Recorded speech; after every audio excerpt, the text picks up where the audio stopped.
بسم اللہ الرحمن الرحیم۔ السلام علیکم۔ میری آپ سبھی سے التجا ہے کہ ایک مرتبہ درود ابراہیمی پڑھ لیجیے گا۔ بسم اللہ الرحمن الرحیم۔ اللہم صلی علی محمد وعلی آل محمد کما صلیت علی ابراہیم وعلی آل ابراہیم انک حمید مجید۔ اللہم بارک علی محمد وعلی آل محمد کما بارکت علی ابراہیم وعلی آل ابراہیم انک حمید مجید۔ بسم اللہ الرحمن الرحیم۔ فرمایا اترو تم میں ایک دوسرے کا دشمن اور تمہیں زمین میں ایک وقت تک ٹھہرنا اور برتنا ہے۔ فرمایا اسی میں جیو گے اور اسی میں مرو گے اور اسی میں اٹھائے جاؤ گے۔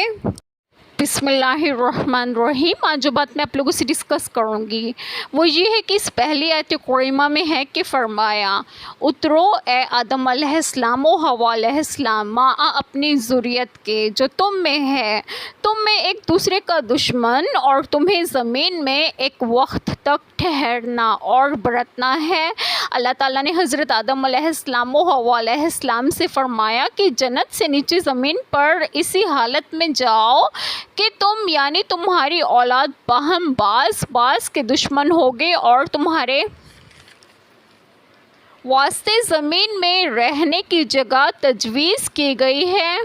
اور اسباب معیشت سے نفع حاصل کرنا تجویز ہوا ہے ایک وقت خاص تک یعنی موت کے وقت تک۔ اس لیے اب تمہاری جگہ زمین ہوگی اور رہتی دنیا تک تم اور تمہاری ذریت اور ابلیس اور اس کی ذریت کے درمیان عداوت چلتی رہے گی۔ دونوں حضرات کو جنت سے اتر جانے کا حکم ہوا کیونکہ حضرت آدم علیہ السلام کی تخلیق کا اصل مقصد تو انہیں زمین میں خلیفہ بنانا تھا۔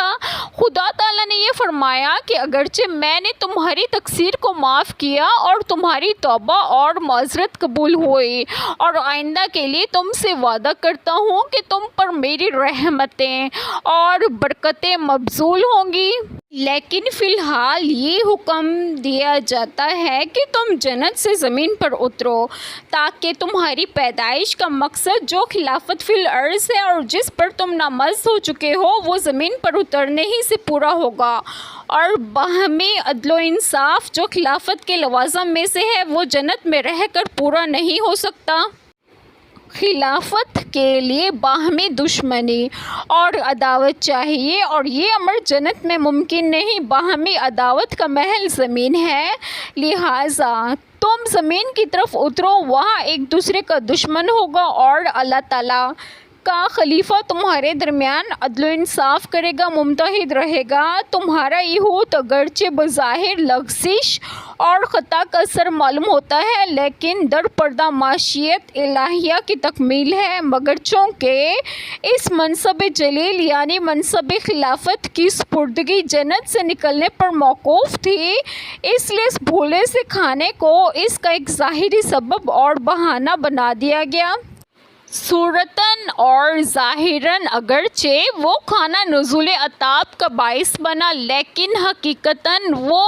ازدیار مراتب اور عروج مدارج کا سبب بنا۔ خلاصہ کلام یہ کہ حکم یہ ہوا کہ جنت سے زمین کی طرف اترو اور تمہاری اولاد ایک دوسرے کی دشمن ہوگی اور تمہارے لیے ایک وقت معین تک یعنی مرنے تک زمین میں ٹھہرنا ہے اور سامان دنیاوی سے نفع اٹھانا ہے اور وہاں رہ کر جنت کی واپسی کی تیاری کرنا ہے، اور یہ شیطان بھی زمین پر جا رہا ہے، وہاں جا کر اس سے ہوشیار رہنا اور اس کے دھوکے میں نہ آنا، اور پھر چند روز کے بعد تم کو ہماری طرف آنا ہے، اور یہ بھی فرمایا کہ تم اسی زمین میں زندگی بسر کرو گے اور اسی میں مرو گے اور پھر قیامت کے قریب اسی میں سے زندہ کر کے نکالے جاؤ گے، اور حساب کتاب کے بعد تم میں سے جو شخص اپنے باپ آدم علیہ السلام کے طریقے پر چلا ہوگا وہ جنت میں پہنچ جائے گا، ورنہ سجین اور اسفل السافلین میں اس کا حبوط ہو جائے گا۔ ایک چھوٹی سی دعا جو میں ضرور کروں گی کہ اللہ تعالیٰ ہم سب کے تمام گناہوں کو معاف فرمائے اور ہمیں صراط مستقیم کی راہ پر گامزن کرے اور آپ سب کی تمام جائز دعائیں قبول فرمائے، اور جو لوگ بے اولاد ہیں انہیں ایک اور صالحین اولاد عطا فرمائے، اور جو لوگ بیمار ہیں انہیں بھی صحت و تندرستگی عطا فرمائے، اور آپ سب کو آپ کے گھروں میں خوش و خرم رکھیں اور صحت و تندرستگی بھی دیں۔ آمین، جزاک اللہ خیر۔